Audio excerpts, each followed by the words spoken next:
ये 5000 साल पुराना रहस्य, जगन्नाथ रथ यात्रा से जुड़ी पौराणिक कथा, जिसे राजा इंद्रद्युम्न और भगवान विश्वकर्मा की कहानी कहा जाता है।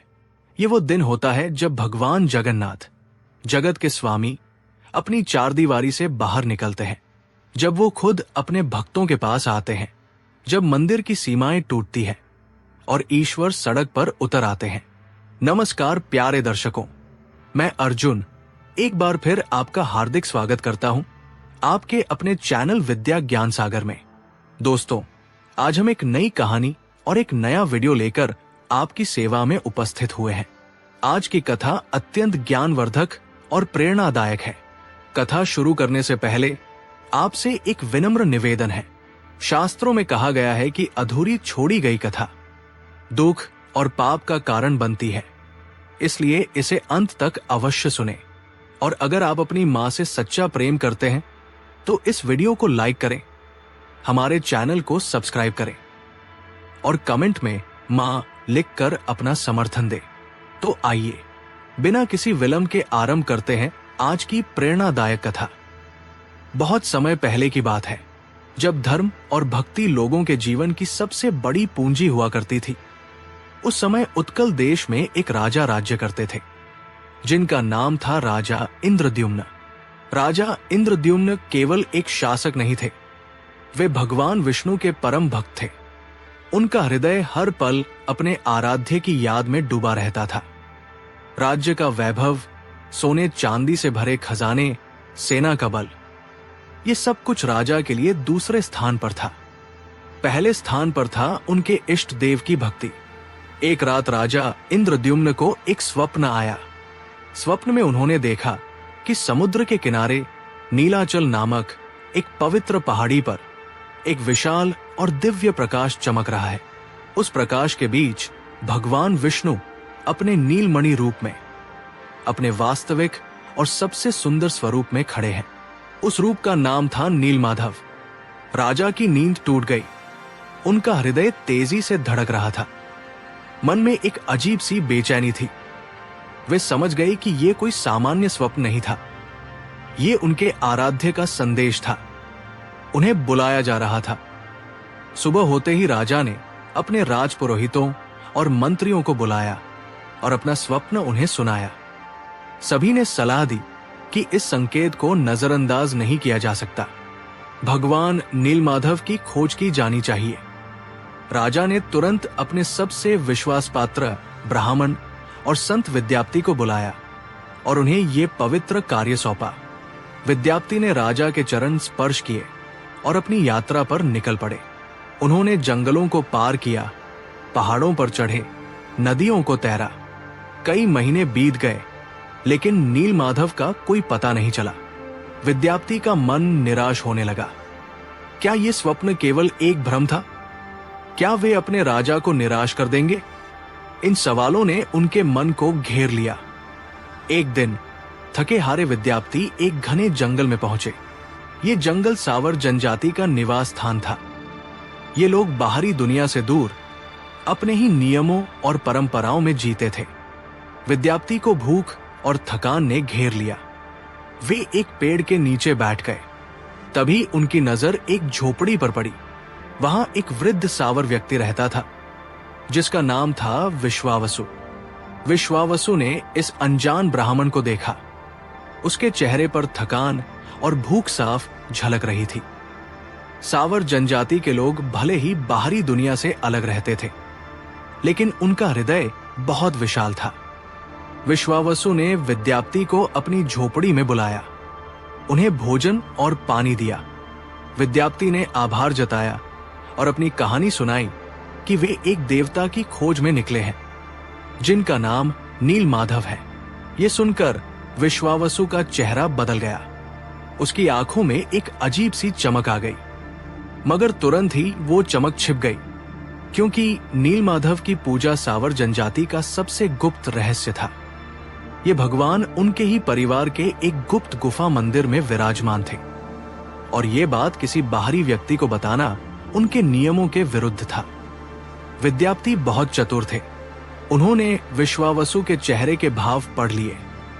उन्हें यकीन हो गया कि इस वृद्ध को नीलमाधव के बारे में जरूर पता है, मगर विद्यापति ने जल्दबाजी नहीं की। वे कई दिनों तक विश्वावसु के घर में रहे, उनकी सेवा की, उनसे आत्मीयता बढ़ाई। धीरे धीरे विश्वावसु को भी इस ब्राह्मण पर भरोसा होने लगा।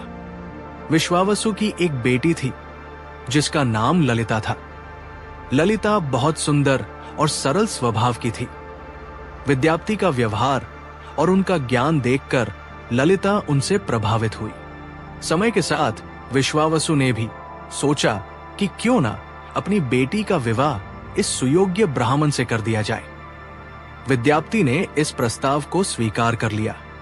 उनके मन में केवल एक ही लक्ष्य था, नीलमाधव तक पहुंचना, और अब वे विश्वावसु के परिवार का हिस्सा बन गए थे।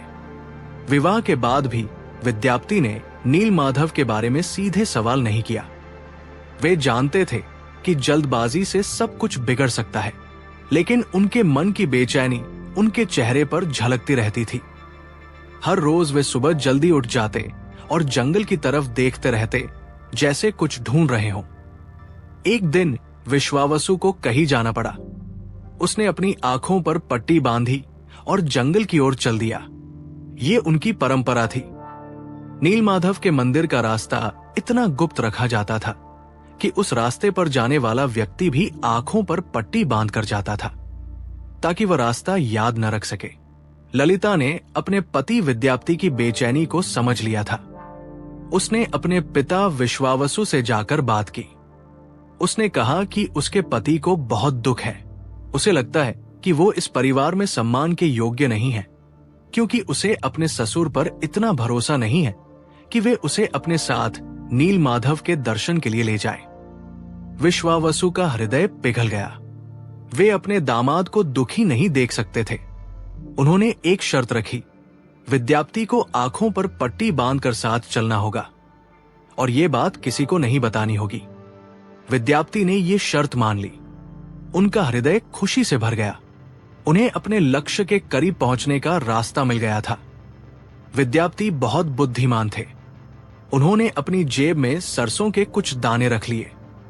जैसे जैसे विश्वावसु उन्हें आगे ले जा रहे थे, विद्यापति धीरे धीरे रास्ते में सरसों के दाने गिराते जा रहे थे, ताकि वापसी में या भविष्य में ये दाने अंकुरित होकर रास्ता दिखा सके। बहुत देर चलने के बाद विश्वावसु ने एक गुफा के पास रुककर विद्यापति की आंखों से पट्टी हटाई। सामने का दृश्य देखकर विद्यापति की आंखों में आंसू आ गए। वहां एक गुफा थी जिसमें एक नीलमणि की मूर्ति विराजमान थी। ये भगवान विष्णु का नीलमाधव रूप था। उस मूर्ति से एक अलौकिक प्रकाश निकल रहा था, वही प्रकाश जो राजा इंद्रद्युम्न ने अपने स्वप्न में देखा था। विद्यापति ने वही साष्टांग प्रणाम किया। उनकी आंखों से अश्रुधारा बहने लगी। उनका वर्षों का तप सफल हो गया था। उन्होंने मन ही मन भगवान को धन्यवाद दिया और विश्वावसु से विदा लेकर तुरंत अपने राजा के पास जाने का निश्चय किया। विद्यापति ने राजा इंद्रद्युम्न के पास पहुंचकर सारी कहानी सुनाई। ये सुनकर राजा अत्यंत प्रसन्न हुए। उन्होंने तुरंत एक विशाल सेना और भक्तों के साथ नीलाचल पर्वत की ओर प्रस्थान किया। उनका लक्ष्य था नीलमाधव के दर्शन करना और वहां एक भव्य मंदिर का निर्माण करना। लेकिन जब राजा वहां पहुंचे तो वहां का दृश्य देखकर सभी स्तब्ध रह गए। वो गुफा खाली थी। नीलमणि की मूर्ति, नीलमाधव वहां नहीं थे। भगवान अंतर्ध्यान हो गए थे। राजा का हृदय टूट गया। क्या उनका इतना बड़ा प्रयास व्यर्थ हो गया? क्या भगवान उनसे रुष्ट हो गए? राजा बहुत दुखी हुए। उन्होंने वही समुद्र तट पर अन्न जल त्याग कर तपस्या करने का निश्चय किया। वे दिन रात भगवान विष्णु का स्मरण करते रहे। उनकी भक्ति और तपस्या इतनी गहरी थी कि देवता भी हिल गए। कई दिनों की कठोर तपस्या के बाद एक रात राजा को फिर एक स्वप्न आया। इस स्वप्न में भगवान विष्णु ने स्वयं दर्शन दिए और कहा, हे राजन, तुम चिंता मत करो, मैं अंतर्ध्यान नहीं हुआ हूं। मैं अब एक नए रूप में तुम्हारे सामने प्रकट होऊंगा।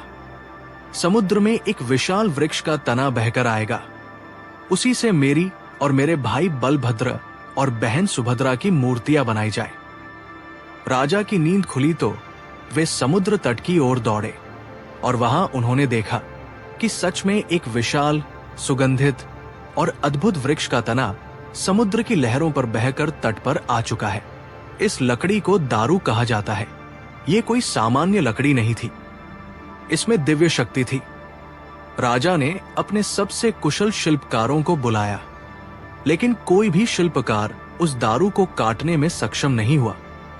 हर बार जब वे अपनी छेनी और हथौड़ी उस लकड़ी पर चलाते तो वो टूट जाती। लकड़ी पर कोई निशान नहीं पड़ता था। राजा फिर से चिंतित हो गए। तभी एक वृद्ध ब्राह्मण के रूप में स्वयं भगवान विश्वकर्मा वहां प्रकट हुए। विश्वकर्मा देवताओं के शिल्पकार माने जाते हैं। उन्होंने राजा से कहा कि वे इन मूर्तियों का निर्माण करेंगे, लेकिन उनकी एक शर्त है। विश्वकर्मा ने कहा, मैं अकेले एक बंद कमरे में मूर्तियां बनाऊंगा, और जब तक मूर्तियां पूरी नहीं हो जाती, कोई भी व्यक्ति, चाहे वो स्वयं राजा ही क्यों न हो, उस कमरे का दरवाजा नहीं खोलेगा और न ही अंदर झांकेगा। यदि किसी ने ये नियम तोड़ा तो मैं काम बीच में ही छोड़कर चला जाऊंगा। राजा ने ये शर्त स्वीकार कर ली। द्वार बंद हो गए। अंदर से लगातार खटखट की आवाजें आती रहीं, छेनी हथौड़ी चलने की आवाज। दिन बीतते गए, फिर हफ्ते बीत गए। लोग बेसब्री से इंतजार करने लगे। राजा भी रोज उस बंद दरवाजे के पास जाते और मूर्तियों के पूरा होने की प्रार्थना करते। लगभग 15 दिन बीत गए। अंदर से आवाजें आती रहीं। फिर 21वें दिन अचानक अंदर से सारी आवाजें बंद हो गई। सन्नाटा छा गया। 1 दिन, 2 दिन, 3 दिन कोई आवाज नहीं आई। रानी गुंडीचा का मन अधीर हो उठा। उन्हें चिंता होने लगी कि शायद विश्वकर्मा भूख और थकान से अंदर ही गिर गए हों, या कहीं उनकी तबीयत खराब हो गई हो। मां का हृदय, चाहे वो रानी का ही क्यों ना हो, अपनी संतान समान भगवान और उनके निर्माणकर्ता की चिंता में बेचैन हो गया। रानी गुंडीचा ने राजा से विनती की कि एक बार दरवाजा खोलकर देख लिया जाए। राजा ने मना किया। उन्होंने कहा कि यह वचन का उल्लंघन होगा। लेकिन रानी की चिंता और मातृत्व का भाव इतना गहरा था कि अंत में राजा भी विचलित हो गए। राजा इंद्रद्युम्न ने अपने मन में ये तर्क दिया कि अगर अंदर सच में कोई समस्या है तो हमें मदद करनी चाहिए। अगर हम चुप रहे और अंदर विश्वकर्मा को कुछ हो गया तो ये बड़ा अनर्थ होगा। इस भावनात्मक उलझन में राजा ने अपना वचन तोड़ने का फैसला किया और उस बंद कमरे का दरवाजा खुलवा दिया गया। जैसे ही दरवाजा खुला, अंदर का दृश्य देखकर सब आश्चर्यचकित रह गए। कमरे में विश्वकर्मा कहीं नहीं थे। हो गए। राजा इंद्रद्युम्न ने अपने मन में ये तर्क दिया कि अगर अंदर सच में कोई समस्या है तो हमें मदद करनी चाहिए। अगर हम चुप रहे और अंदर विश्वकर्मा को कुछ हो गया तो ये बड़ा अनर्थ होगा। इस भावनात्मक उलझन में राजा ने अपना वचन तोड़ने का फैसला किया और उस बंद कमरे का दरवाजा खुलवा दिया गया। जैसे ही दरवाजा खुला, अंदर का दृश्य देखकर सब आश्चर्यचकित रह गए। कमरे में विश्वकर्मा कहीं नहीं थे। वे अंतर्ध्यान हो गए थे और सामने 3 मूर्तियां रखी थी, भगवान जगन्नाथ, बलभद्र और सुभद्रा। लेकिन ये मूर्तियां अधूरी थी। इनके हाथ और पैर नहीं बने थे। आंखें बड़ी बड़ी और गोल थी। चेहरे पर एक अद्भुत अलौकिक मुस्कान थी। राजा का दिल बैठ गया। उन्हें अपनी गलती का एहसास हुआ। उनकी अधीरता ने भगवान के दिव्य रूप को अधूरा छोड़ दिया था। राजा बहुत दुखी हुए। उन्हें लगा कि उन्होंने अपने ही आराध्य के साथ अन्याय कर दिया है। वे रोने लगे, खुद को दोषी मानने लगे। राजा फिर से समुद्र तट पर जाकर भगवान को प्रसन्न करने के लिए तपस्या करने लगे। वे चाहते थे कि किसी तरह ये मूर्तियां पूर्ण हो जाए, या भगवान उन्हें कोई संकेत दे कि अब क्या करना चाहिए। उसी रात भगवान विष्णु फिर से राजा के स्वप्न में आए। इस बार भगवान ने स्वयं राजा को समझाया। उन्होंने कहा, हे राजन, दुखी मत हो। यही मेरा वास्तविक रूप है। ये अधूरापन ही मेरी पूर्णता है। मेरे ये बड़े बड़े नेत्र मेरे भक्तों के लिए असीम प्रेम और करुणा का प्रतीक है। हाथ पैर ना होना ये दर्शाता है कि मैं अपने भक्तों पर निर्भर हूं। मैं स्वयं अपने भक्तों के हाथों से चलता हूं। Excuse me, sir. What happened? This guy has just keep on staring at me. He stared at me the whole time we're in this train. क्या हो गया पंडित जी? क्या दिक्कत है भाई? क्या प्रॉब्लम है? अरे कुछ नहीं, बस मैंने थोड़ा प्रॉब्लम में देखा। पर निर्भर हूं। मैं स्वयं अपने भक्तों के हाथों से चलता हूं। मेरे भक्त ही मेरे हाथ पैर हैं। इसी रूप में मेरी पूजा करो। ये सुनकर राजा का हृदय शांत हो गया। उन्हें एहसास हुआ कि जो हुआ वो भगवान की ही इच्छा थी। अधूरेपन में भी पूर्णता का ये संदेश राजा के मन में बस गया। उन्होंने इन्हीं मूर्तियों को नीलाचल पर्वत पर स्थापित करने का निश्चय किया। राजा ने अब वहां एक विशाल और भव्य मंदिर बनवाने का आदेश दिया। ये मंदिर इतना बड़ा और सुंदर होना चाहिए था कि दुनिया में इसकी कोई मिसाल न हो। हजारों कारीगर, शिल्पकार और मजदूर इस काम में जुट गए। सालों की मेहनत के बाद पुरी में एक विशाल मंदिर तैयार हुआ। ये मंदिर आज भी जगन्नाथ मंदिर के नाम से जाना जाता है। मूर्तियों की स्थापना का दिन तय हुआ। सभी देवता, ऋषि मुनि और भक्तगण इस अवसर पर उपस्थित हुए। मूर्ति स्थापना के समय स्वयं ब्रह्मा जी ने मूर्तियों में प्राण फूंकने की विधि संपन्न की। उन्होंने मूर्तियों की आंखों में चेतना डाली। इस प्रक्रिया को नेत्रोत्सव कहा जाता है। जब भगवान जगन्नाथ की आंखें खुली तो ऐसा कहा जाता है कि स्वयं ब्रह्मा जी की आंखों पर पट्टी बंधी थी, क्योंकि भगवान के उस तेज और दिव्य रूप को देखने की शक्ति किसी में नहीं थी। उस दिन से भगवान जगन्नाथ, बलभद्र और सुभद्रा वहां स्थापित हो गए और पुरी एक महान तीर्थ स्थल बन गया। लेकिन भगवान जगन्नाथ केवल मंदिर में बैठकर पूजा लेना पसंद नहीं करते। वे अपने भक्तों से प्रेम करते हैं और हर साल अपने भक्तों से मिलने के लिए अपने मंदिर से बाहर आते हैं। यही है रथ यात्रा का रहस्य। रथ यात्रा की परंपरा का एक और गहरा अर्थ है जो भगवान जगन्नाथ के परिवार से जुड़ा है। इस कहानी में उनकी मामी यानी उनकी मां की बहन का भी जिक्र आता है, जिनका नाम है मौसी मां। गुंडीचा मंदिर को मौसी मां का घर माना जाता है।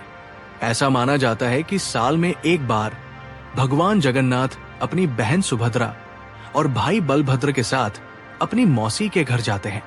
वहां वे कुछ दिन रहते हैं और उनकी मौसी उन्हें वो सब खास पकवान खिलाती है जो मंदिर के नियमों के कारण उन्हें रोज नहीं मिल पाते। रथ यात्रा का ये सफर केवल एक धार्मिक उत्सव नहीं है। ये प्रेम, रिश्तों, मान मनुहार और मिलन बिछोह की एक जीती जागती कहानी है जो हर साल पुरी की गलियों में जीवंत हो उठती है। रथ यात्रा के दिन 3 विशाल रथ तैयार किए जाते हैं।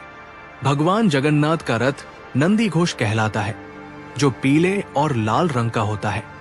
बलभद्र जी का रथ तालध्वज कहलाता है जो हरे और लाल रंग का होता है। और देवी सुभद्रा का रथ दर्पदलन या देवदलन कहलाता है जो काले और लाल रंग का होता है। रथ यात्रा के दिन स्वयं पुरी के राजा, जिन्हें गजपति महाराजा कहा जाता है, सोने की झाड़ू से रथों के आगे का मार्ग साफ करते हैं। इस क्रिया को छेरा पहरा कहा जाता है। ये दिखाता है कि भगवान के सामने राजा भी एक सेवक है, चाहे वो कितना भी शक्तिशाली क्यों ना हो। भगवान की भक्ति में सब बराबर है। लाखों भक्त इन रथों को खींचने के लिए रस्सी पकड़ते हैं। मान्यता है कि इस रथ को खींचने से सारे पाप धुल जाते हैं और मनुष्य को मोक्ष की प्राप्ति होती है। चाहे कोई किसी भी जाति, धर्म या समुदाय का हो, इस यात्रा में सभी का स्वागत है। यही जगन्नाथ की महिमा है कि वे किसी में भेद नहीं करते। ये यात्रा हमें याद दिलाती है कि भगवान केवल मंदिरों की 4 दीवारी में कैद नहीं है। वे अपने भक्तों से मिलने, उनके बीच आने, उनकी पुकार सुनने के लिए हमेशा तैयार रहते हैं। रथ यात्रा का ये रहस्य, ये प्रेम कथा, ये भक्ति की पराकाष्ठा सदियों से लोगों के दिलों में जीवित है।